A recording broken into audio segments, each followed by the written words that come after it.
مولا علی شیر خدا رضی اللہ تعالیٰ عنہ سے روایت ہے کہ رسول اللہ صلی اللہ علیہ وسلم نے ارشاد فرمایا، اچھا ہم نے آیت میں پڑھا تھا کہ سوال کرنا ضروری ہے، تو مولا علی کائنات فرماتے ہیں کہ رسول اللہ صلی اللہ علیہ وسلم نے فرمایا علم خزانے ہیں، ذرا نوٹ کریں، علم خزانے ہیں اور ان خزانوں کی چابی کیا ہے؟ سوال۔ اگر آپ سوال نہیں کریں گے تو آپ کو علم نہیں ملے گا۔ تو فرمایا جب آپ اہل علم کی بارگاہ میں خود جاؤ، یہ نہیں کہ جی تسی ساڈے گھر آؤ، نہیں، آپ خود جاؤ اور اہل علم کے پاس بیٹھو اور ان سے سوال کرو، تو خزانے کی چابی تمہارے پاس ہے، خزانے تم نے خود کھولو گے تو خزانہ تمہیں ملے گا، اور وہ کیا ہے؟ علم کا خزانہ، جس سے تمہاری زندگی کو بہتر ہو جائے گا۔ تو اللہ تعالیٰ تم پر رحم فرمائے، کیونکہ سوال کرنے کی صورت میں 4 لوگوں کو اللہ تعالیٰ اجر دیتا ہے، سوال کرنے والے کو، سکھانے والے کو جس سے آپ نے سوال کیا نا، اور سننے والے کو۔ مطلب آپ نے مجھ سے سوال کیا تو جو میں جواب دوں گا، جو 10 لوگ سن رہے ہوں گے ان کو بھی اس کا اجر ملے گا، اور ان سے محبت رکھنے والے کو، مطلب جو اہل علم سے محبت رکھتا ہے، جو سوال کا جواب دینے والا ہے، ان سے محبت رکھنے والوں کو اللہ تعالیٰ یہ خزانوں کی چابیاں اللہ پاک عطا فرما دیتے ہیں۔ اور ہمارے لوگ خزانے پتہ نہیں کن چیزوں میں ڈھونڈ رہے ہوتے ہیں، صحیح ہے؟ تو اچھا سوال کرنا نصف علم ہے، مطلب آدھا علم ہے۔ یہاں بھی ہم کسی سے کہیں نا سوال کرو تو وہ یہ سوال کر رہا ہوتا ہے کہ میں امیر کیسے ہوں گا، میں خوبصورت کیسے ہوں گا، میری اولاد کیسے ہوگی، وہ یہ سوال نہیں کر رہا ہوتا کہ میں معاشرے میں بہتری کیسے لا سکتا ہوں، میں اپنے خاندان کو صحیح مسلمان کیسے بنا سکتا ہوں، میں اپنے خاندان میں دین اسلام کیسے پھیلا سکتا ہوں، میں لوگوں میں رزق حلال کی محبت کیسے پیدا کر سکتا ہوں، حرام سے نفرت کیسے پیدا کر سکتا ہوں۔ یہ تو کوئی آگے سیکھتا ہی نہیں ہے نا۔ تو ایسے سوال کریں، اہل علم کے پاس ضرور خود جائیں، خود بیٹھیں، ان کے پاس بیٹھنا ایسے ہے جیسے آپ جنت کے باغ میں بیٹھے ہیں، اور سوال کرنا کیسا ہے کہ جیسے آپ کے ہاتھ میں خزانے کی چابی آ گئی ہے اور آپ کو خزانہ ملے گا سوال کرتے ساتھ ہی۔ تو وہ خزانہ کون سا؟ علم کا، برکت کا۔ یہ علم نافع اللہ پاک عطا کرتا ہے جو آپ کی زندگی میں آپ کو نفع عطا کر دیتا ہے۔ پھر فرمایا وَمَا جَعَلْنَاهُمْ جَسَدًا لَا يَأْكُلُونَ الطَّعَامَ وَمَا كَانُوا خَالِدِينَ، ہم نے انہیں کوئی ایسے بدن نہ بنایا تھا کہ وہ کھانا نہ کھائیں اور نہ وہ دنیا میں ہمیشہ رہنے والے تھے۔ پھر ہم نے اپنا وعدہ انہیں سچا کر دکھایا، تو ہم نے انہیں اور جن کو چاہا نجات دی، حد سے بڑھنے والوں کو ہلاک کر دیا۔ اچھا دیکھیں پیچھے جیسے تو بناؤز باللہ انہوں نے نبی پاک صلی اللہ علیہ وسلم کو اپنے جیسا بشر کہا، پھر شاعر کہا، اور پھر کہا لو جی یہ تو کھاتے پیتے ہیں۔ تو اللہ تعالیٰ نے کہا بونگی مارتے ہو، شرم نہیں آتی تمہیں؟ کیا پہلے نبی کھاتے پیتے نہیں تھے؟ کیا موسیٰ علیہ السلام کھاتے نہیں تھے؟ کیا عیسیٰ علیہ السلام کا جسم نہیں تھا؟ تو کیا تم بونگیاں ماری جا رہے ہو؟ مطلب کہ جی آئے دن فضول کی قسم کی باتیں کرنا نا، کہ جناب یہ معجزہ کر دیں، یہ معجزہ کر دیں، آپ یہ نہیں ہے، وہ نہیں ہے، آپ ایسے نہیں ہے، ویسے نہیں ہے۔ تو آج بھی ہمارے اس طرح کے ڈھیڑ اور بدتمیز اور بے ادب اور گستاخ قسم کے سیکولر اور بدتمیز منافقین قسم کے لوگ ہمارے یہاں پہ موجود ہیں کہ ذرا سی بات کو اتنا بڑا بتنگر بنا لیتے ہیں۔ تو یہ وہ لوگ ہیں جو یہودیوں کی طرح کی ہیں، ان کی نسلوں سے ہیں۔ اللہ تعالیٰ نے ان کو یہ کہا ہے کہ بکواس بند کرو، اپنے منہ کو، اپنی زبانوں کو لگام لگاؤ، یہ ادب کا مقام ہے۔ کہتے ہیں چپ کر مہر علی تھے جہاں نہیں وہ بولندی، تو یہ ادب کا مقام ہے۔ اچھا وہ بے ادبی حضور کی کر رہے ہیں، لیکن جواب کون دے رہا ہے؟ اللہ تعالیٰ۔ تو اگر آج کوئی بے ادبی کرتا ہے تو ہم اس کا جواب دیتے ہیں تو لوگوں کو پتہ نہیں چونیاں کاٹنا شروع ہو جاتی ہیں۔ ہم تو اپنے رب کائنات کی سنت ادا کر رہے ہوتے ہیں۔ بھائی جس رب نے تمہیں بھی بنایا، جس رب نے تمہیں بھی بنایا، اور تم جسے کہتے ہیں نا کہ بے وفائی کر دینا، مطلب کھانا کسی اور کا اور وفاداری کسی اور کی کرنا، کھانا تم رب کا کھا رہے ہو اور حضور کا صدقہ کھا رہے ہو۔ ہونا تو یہ چاہیے تھا نا کہ تیرا کھاواں میں تیرے گیت گاواں یا رسول اللہ، تیرا میلاد میں کیوں نہ مناواں یا رسول اللہ۔ تو کھانا حضور کا صدقہ اور بھونکنا توبہ نعوذ باللہ۔ وہ امیر المجاہدین کہا کرتے تھے نا کہ کتے و مال کا ہی نہیں پہ گئے ہو۔ تو یہ کتے لوگ ہیں، یہ وہ لوگ ہیں جنہیں وفاداری ان کے اندر نہیں پائی جاتی۔ یہ زمین کے سب سے گھٹیا ترین قسم ہے لوگوں کی، جو توبہ نعوذ باللہ انبیاء کی بے ادبی کرتے تھے۔ کہ بھلا یہ کیا بات ہوئی کہ جناب وہ کھاتے پیتے ہیں تو وہ نبی کیسے ہوئے؟ وہ بھائی پہلے نبی کیا کھاتے پیتے نہیں تھے؟ آدم علیہ السلام سے لے کے تمام انبیاء کرام مرد تھے، انسان تھے، کھاتے پیتے تھے، ان کو ساری حاجات تھی، ان کی شادیاں بھی، ان کی اولادیں بھی، ان سارے معاملات ہوئے۔ پھر فرمایا لقد انزلنا الیکم کتابا فیہ ذکرکم افلا تعقلون، بے شک ہم نے تمہاری طرف ایک کتاب نازل فرمائی جس میں تمہارا چرچا ہے، تو کیا تمہیں عقل نہیں؟ اللہ تعالیٰ فرماتا ہے اے قریش کے لوگو، کیا تمہیں عقل نہیں ہے؟ میں نے تمہیں قرآن نازل تمہارے پاس فرما دیا، تمہیں کتاب عطا فرما دی، پھر بھی تم اس کو نہیں پڑھتے، پھر بھی تمہیں کوئی شرم کوئی حیا نہیں آتی، کوئی تمیز کرو تم لوگ۔ اب یہ دیکھو یہ جو میں الفاظ کہہ رہا ہوں یہ اللہ تعالیٰ کہہ رہے ہیں غصے میں، جلال میں، کہ تمہیں ذرا شرم نہیں آتی، تم کیسے لوگ ہو، اتنے گھٹیا پن میں اتر آئے ہو، اتنے زیادہ کہ اللہ تعالیٰ نے اتنا کرم فرمایا تمہارے اوپر کہ تم نے اپنا نبی بھیج دیا اور تم پھر بھی نہ شکراپن کری جا رہے ہو، پھر بھی قرآن نہیں پڑھتے، پھر بھی اہل علم کے پاس نہیں جاتے، تو کتنے افسوس کی بات ہے۔ تو فرمایا کہ وہ معزز تھے زمانے میں مسلمان ہو کر اور ہم خوار ہوئے تارکی قرآن ہو کر۔ تو دیکھو کیسی بات ہے کہ مسلمان کب تک معزز تھے؟ جب تک قرآن پاک پر عمل کرتے رہے، اور جو اللہ نے ان کو کتاب عطا فرمائی، اور جب انہوں نے اس پر عمل کرنا چھوڑ دیا تو پھر کیا ہوا؟ آج دیکھ لو نا پوری دنیا میں مسلمانوں پہ کیا کیا ستم ہو رہے ہیں نا، ایسے ہی ہیں۔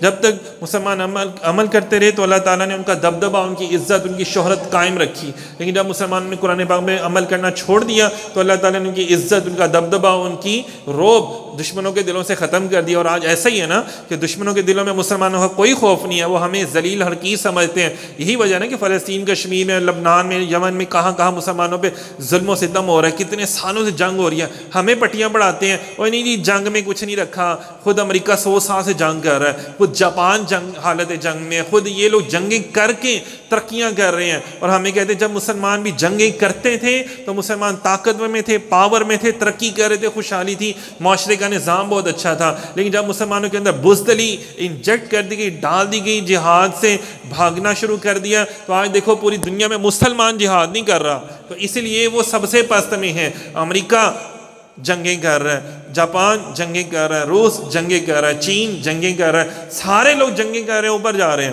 کیونکہ ان کو پتہ چل گیا نا کہ جہاد میں، جنگ میں کیا ہوگا، ہمیں، ہمارے یہاں لوگ کہتے ہیں نقصان ہوگا، وہ کہتے ہیں نہیں نقصان نہیں ہوگا، فائدہ ہوگا۔ اور فائدہ کیا ہوگا کہ اور بھی شہر اور ملکوں پر وہ جو جہاں جہاں معدنیات ہے، جہاں جہاں پیسہ ہے، جہاں جہاں چیزیں ہیں، وہاں پہ وہ قبضہ کریں گے، اپنی عوام کو کھلائیں گے، پلائیں گے، دیں گے، تو ملک میں ترقی ہوگی۔ ہمارے یہاں پہ لوگ کہتے ہیں اور نہیں جی مر جاؤں گے، کی ہو گیا، ڈب جاؤں گے، اور ساڈے کو کچھ ہے نہیں، تو مولوی دیکھو جہادی گلاں کر دینے۔ تو یہ اللہ کی بات ہے، مولوی کی بات، یہ اہل علم کی بات ہے۔ یہ کون سی میں بیان کر رہا ہوں؟ سورہ انبیاء بیان کر رہا ہوں۔ تمام انبیاء کرام نے، حضرت ابراہیم علیہ السلام سے ہم نے جیسے پیچھے پڑھا تھا سورہ آل عمران میں کہ وہاں سے جہاد کرنا شروع ہوا، تو تمام انبیاء کرام نے تقریباً کسی نہ کسی انداز میں جہاد کو کیا۔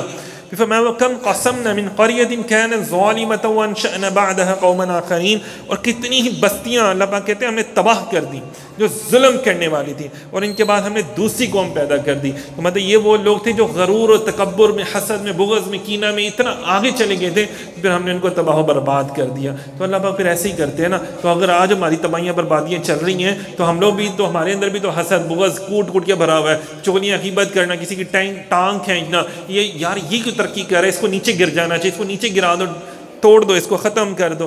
تو ہمارے اندر اتنے گناہ ہوئے ہیں تو پھر ظاہری بات ہے ہمارے اوپر حکمران بھی تو ایسے ہی آنے ہیں نا۔ یہ اللہ کا عذاب ہی ہے۔ یہ عذاب تب تک ختم نہیں ہوگا جب تک ہم توبہ نہیں کریں گے، جب تک ہم قرآن کو تھام نہیں لیں گے، جب تک ہم اپنے رسول اللہ صلی اللہ علیہ وسلم سے محبت نہیں کر لیتے۔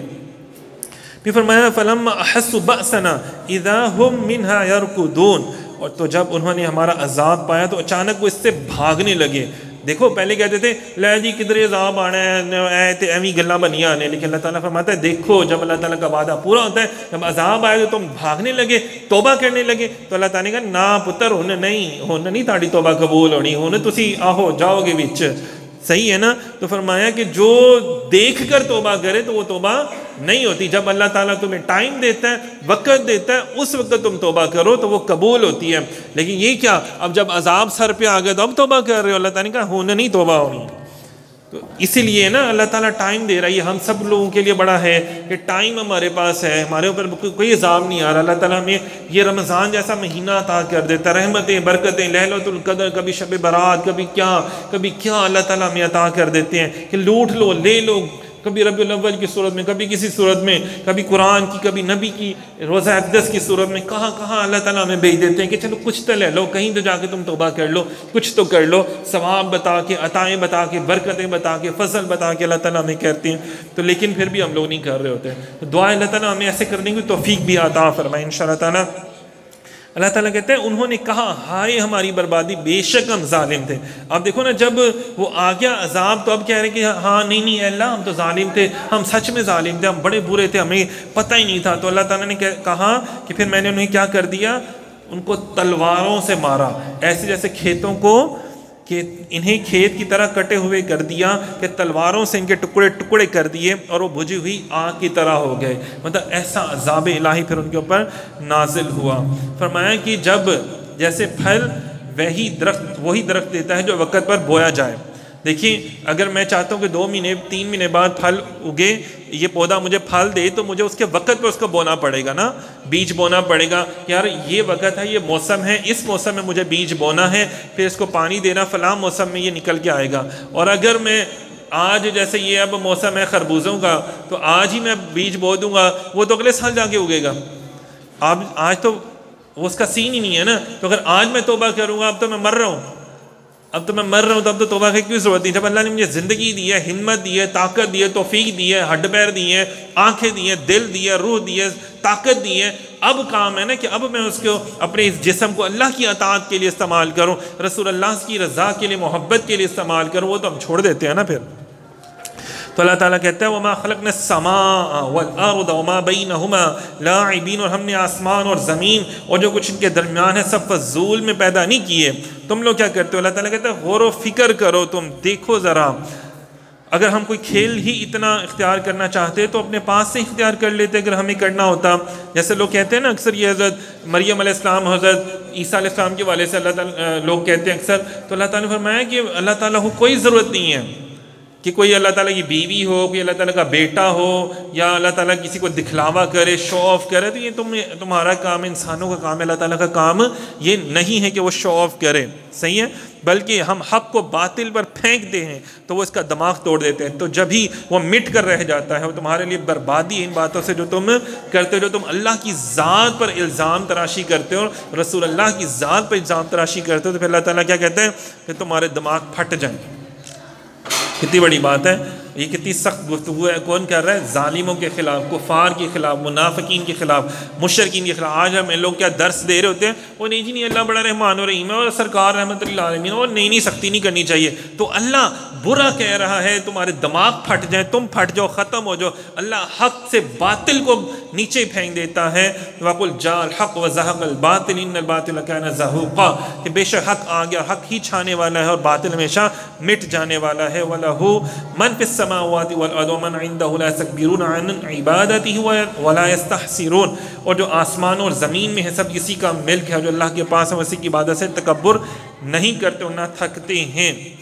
رات اور دن اس کی پاکی بیان کرتے ہیں، وہ سستی نہیں کرتے۔ تو اللہ تعالیٰ فرماتا ہے تم اللہ تعالیٰ کے اوپر بہتان لگاتے ہو، کائنات تو اللہ کی بنائی ہوئی ہے، یہ زمین و آسمان جس کو تم دیکھتے ہو یہ سب اللہ کا بنایا ہوا ہے، اور رات اور دن یہ ساری اس کی پاکی بیان کر رہے ہوتے ہیں، وہ کبھی بھی کسی کام میں سستی نہیں کرتے۔ اسی طرح فرشتے جو ہیں وہ بھی اپنے رب کی پاکی بیان کر رہے ہوتے ہیں، ان کی ہر سانس میں اپنے رب کی پاکیزگی بیان کی جا رہی ہوتی ہے، اور وہ برے لوگ نہیں ہیں بلکہ وہ اللہ کے بنائے ہوئے نیک برگزیدہ فرشتے ہیں۔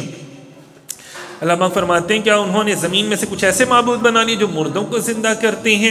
اب یہ دیکھو، یہ والی وہ آیات ہیں، یہ آیت نمبر 21 ہے سورہ انبیاء کی۔ ہمارے جو آج کل بد مذہب لوگ ہیں وہ اولیاء اللہ پر چسپاں کر دیتے ہیں کہ دیکھو اللہ تعالیٰ کہہ رہا ہے نا کہ تم جناب صاحب جو تم نے خدا بنا لیا، پیروں کو خدا بنا لیا ہوا، تو نعوذ باللہ یہ تو شرک ہے۔ نہیں، یہ اللہ تعالیٰ پیروں کے بارے میں، اولیاء کے بارے میں نہیں کہہ رہے، یہ مشرکین کو کہہ رہے ہیں کہ تم نے کیا بتوں کو اپنا خدا بنا لیا۔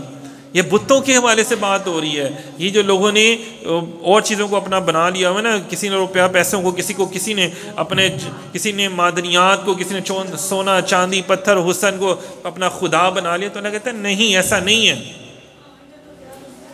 تو یہ جو تم نے جھوٹے خدا بنائے ہیں، اگر آسمان و زمین اللہ کے سوا اور معبود ہوتے تو ضرور آسمان و زمین تباہ ہو جاتے۔ تو لوگوں کی بنائی ہوئی باتوں سے اللہ پاک ہے، اللہ پاک ہے جو عرش کا مالک ہے۔ تو اللہ تعالیٰ نے فرمایا کہ اللہ پاک ہے، اللہ تعالیٰ کے سوا کوئی معبود نہیں، کوئی عبادت کا لائق نہیں ہے، اور اگر کوئی اور دوسرا خدا ہوتا، تیسرا خدا ہوتا، تو پھر کیا ہوتا؟ یہ کائنات کب کی برباد ہو چکی ہوتی، کیونکہ ایک خدا کہتا کہ اس کو مار دو، دوسرا خدا کہتا نہیں اس کو زندگی دے دو، ایک خدا کہتا کہ ابھی بارش ہونے، دوسرا خدا کہتا نہیں ابھی بارش کا موڈ نہیں ہے، تو کیا ہوتا کہ پھر وہ تو خدا کی اپنی نہیں چل رہی، اپنے معاملات میں خدا کی اپنی نہیں چل رہی، وہ خدا کیسا ہوا؟